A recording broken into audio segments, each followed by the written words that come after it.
Hey everybody, TG Watkins here with simplertrading.com, and this is your Daily 5. All right, so I've got a few things in here. I know it looks a little bit busy, but let me walk through this. First of all, this is the S&P. We've got the daily chart, we've got the hourly chart, and the 15. Couple things I want to note in through here. First thing is that this week we had the PPI come out and we had the big market pullback, all that kind of stuff. We were looking for it and prepared for it simply because this move was getting a little exaggerated. We can see that price was getting away from the hourly 50. We also know that price was coming up to this trend line that everybody's been talking about. So we know it was getting overbought. Question is, okay, when was this thing going to pull back? Well, check this out. We got a double bottom up here that formed just the other day. So, little details like that. But then we could also see that leading up to this, price was moving up. Notice that the Moxie indicator was moving down. And right on that day, we could see that the Moxie indicator was already below zero with price over the 15-minute 50. So the Moxie indicator on the 15-minute time frame was telling us and giving us a heads up like, hey, something's going to be happening pretty soon, so be careful about that. And all it needed was a little bit of news to help push it over the edge. So there's that. The next thing I want to talk about is, and I don't have room to show this, but if you guys want to on your own charts, I went from the COVID lows to the market high. And for the S&P, it is already at a 50% retracement. So October 13th, the low of the market so far, was a 50% retracement. Something kind of interesting to pay attention to. And if you look at the NASDAQ, QQQ, its low was a 618 retracement from the lows to the highs. So these are some really interesting fib levels. And if you look at the IWM, it was basically hovering around a 50% retracement. The Dow was on its own planet. It didn't do anything neat like that, but I thought that was really cool to see. Hey, these overall downtrends, pullbacks that we've had for this bear market have actually come into like major Fibonacci support, and this might help explain part of why we are starting to see some of the market rebound. The other thing I wanted to point out is just this area. Notice that price was below the daily 50 and the Moxie indicator is above zero. That is a trampoline move, and so far it's been working. So this is a bullish scenario, bullish setup, and I want to show you that this on the daily chart as a trampoline move. Well, what do we have here on the hourly chart? We have another potential trampoline move. Notice the same condition, price below the 50 SMA on both the daily and the hourly, and the Moxie indicator above zero.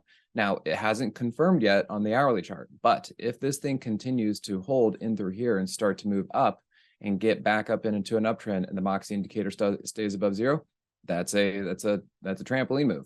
We also saw this earlier in the month right here. So if you want to go back and look at your hourly chart, daily chart, we basically had the same move as what I'm seeing in through here. Price pulled back. It was an hourly trampoline move. All the same situation. And what was that, right around early November? So go ahead and take a look at that on your own charts. I just don't have enough room here to show you. Now, the last and final thing that I want to discuss in through here is that there were some volatility products that were telling us that the market already knew what direction it wanted to do. So I have a note here say, look at the UVXY. So if we look at here, up here, this was the top of the market. And so this should have been pulling back. Okay, Frank, of that move, price pulled back. The UVXY and the VIX should have gone up, and they didn't. And that's something I want you to pay attention to on the next slide. The other thing to pay attention to is here was October 13th. That was the low of the market. So let me come over here and show you the UVXY. So remember, October 13th, right there, the low of the market. This was the high of the UVXY. Very interesting to see this. And then this area is that area that I was calling out on the SPY. So remember, the SPY was up at its trend line. It was at the 200-day SMA, and it pulled back only to then move up a little bit. Well, that pullback should have spiked some of the VIX or the UVXY, and it didn't. You can see here that even though the VIX or the UVXY went kind of sideways, it never actually engaged with any of its moving averages. It couldn't hold the hourly 50, nothing like this. So clearly, somebody or some institutions or the market as a whole knew that basically since October 13th, which was also the low of the market, that this was going to continue to go down. They didn't need a hedge. There was no fear. And they knew that the pullback of the SPY from its daily 200 and that trend line down to below the daily 50, they knew that that was going to be a bullish pullback. They knew that pullback was into support. And this is why none of this actually caught any traction or support. And if you look at the VIX has been running into its daily 50 ever since then too. So it didn't get any traction. It's been running into daily 50 downtrending resistance this whole time. So looking back at this, there were clues and there was information out there that if we can put the pieces of the puzzle back together for the next time, we can start looking at this and say, hey, the big boys knew this. You can also look, here's a lot of volume. Notice how the volume completely dried up. They were never intending to buy anything like this, and they were not afraid that that they needed to hedge with the VIX or the UVXY. They knew that the market was going to go up, and they knew a lot of names underneath the surface were going to be moving up too. If you guys actually look at the breadth, the participation is actually really good out there. We are now seeing internally the market and tickers are stronger than they've ever been in the 2022 bear market. Now, that doesn't necessarily mean we are done and finished and out of the woods, but it does mean that things are the best they've ever been. And if you can find a stock that is looking good, I think you should respect it and go with it. Here's another thing we've been looking at, and I've been talking about this with a lot of videos that I've been putting out there. This is the SOXX. This is the semis. You can see that we've also had this trend line that has been working out pretty well. Notice that we had price moving up over the trend line. So it broke the trend line. And then look at this. Look how perfectly it came back down to test the top side of that trend line. This is also a very similar thing to what I talk about with moving averages. If you are in a downtrend, you are following a moving average to the downside. If you're going to change directions, you have to then break up and over that moving average. And then typically you test the uptrending moving average once you've changed directions. This is essentially the same thing. You break over the trend line, then you test the trend line. And I mean, this is just so super, super clean. The other thing to note is there's an inverse head and shoulders right here too. So there's a lot of kind of bottoming patterns, bottoming looks that are going on out there and starting to set up. Now, of course, things can change, world events can change, news can change.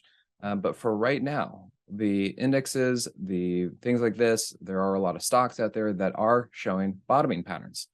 And so we go with it. Now, again, things can change. The market can still go down. And one thing I do want to mention, because if we come over here to say another example, a lot of names might have already been repriced. Now, as I said, the market can continue to go down. If there is another leg, and I'll get to this on the next slideshow, if the market continues to leg down, if Apple and Amazon and Google and whatever, these big names continue to get hit and move down, it is possible, because what might have already happened is a lot of names like this have gotten hit at the beginning of 2021. They have already been in a bear market for a year and a half. Some of them have been 2 years. Like China has already been in a bear market for 2 years. So maybe they've already been repriced. They have already been hibernating and building a base. And now they're like, you know what? We're good enough. We're good. We're done. And now we're going to start moving up because, we just don't want to go any lower. The other thing to think about is that all the money that is now in the indexes or in the big, funds like Costco or Apple or, things like that, money could be coming out of them because they're high, they are defensive, they've done their job protecting money from this bear market. But now money can come out of them because they're so high, and they could be rotating back into lower names that now have growth opportunity because they've been repriced. Names like this, look at this, names like Rocket Lab, Intel, Etsy, Burlington Coat Factory, Jets, DHI. I mean, these names have already been either moving up or look like they're putting in bases. And so what happens is names like this, if this happens, you can see here, like SMG, Scott's Miracle-Gro, looks like it's putting in a bottom here, double bottom, looking nice. If it doesn't want to go lower, and if it just kind of stays low and hibernates for a while, then the risk of being in a big stock like Apple that's still working its way down can be mitigated by going into a stock like this that looks like it doesn't want to go down any further.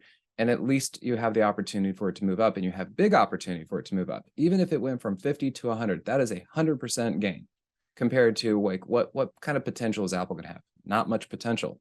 We could even see that there's a lot of volume starting to come into a name like this. Okay, look at the volume that's coming into like this. So I think we need to just be aware that there could be some rotation going on out there, and that even if the market continues to be weak or go sideways or go down, there could be names that want to move up. All right. And so another view that we have is in the 1970s. So, I understand we've got inflation, we've got all this crazy stuff going on, and we think, how can the market possibly go up? And you know what? Maybe it doesn't go up forever. Maybe don't start a huge new bull market. But we, in the 60s, 70s, and beginning of the 80s, we had a bear market. We had a bull market. We had a bear market. We had a bull market, we had a bear market, and we had a bull market. Okay, we were ebbing and flowing a lot. Now, they lasted a few years here and there, but we need to be open to, well, hey, if you guys think that the market's still going to roll over and we're still chasing inflation and all this other stuff with the Fed, well, then we need to understand that maybe something like this could happen. Okay, so we just need to go with the flow of what's happening out there and be aware that, yeah, we could be bullish here, but you know what? We could eventually make newer lows. And we could be bullish here, and you know what? We could make newer lows. Okay, so we could be chasing our tail like this for a while. We have no idea what's really going to be coming up next. The other thing is that, yeah, if this market wants to go lower now, here's a view from 2000. In fact, this was 2002 if we look at the exact detail. And we could see that price was able to push past the monthly 10 for a little while, but it finally got back underneath and did move lower. So that is a possibility that we're looking at this. This is a monthly view, and that's why I was saying, if we're going to be bullish, we can look at price getting up over the monthly 10, but if we're going to be bearish, you know, look for price to fall back below the monthly 10 and continue its downtrend.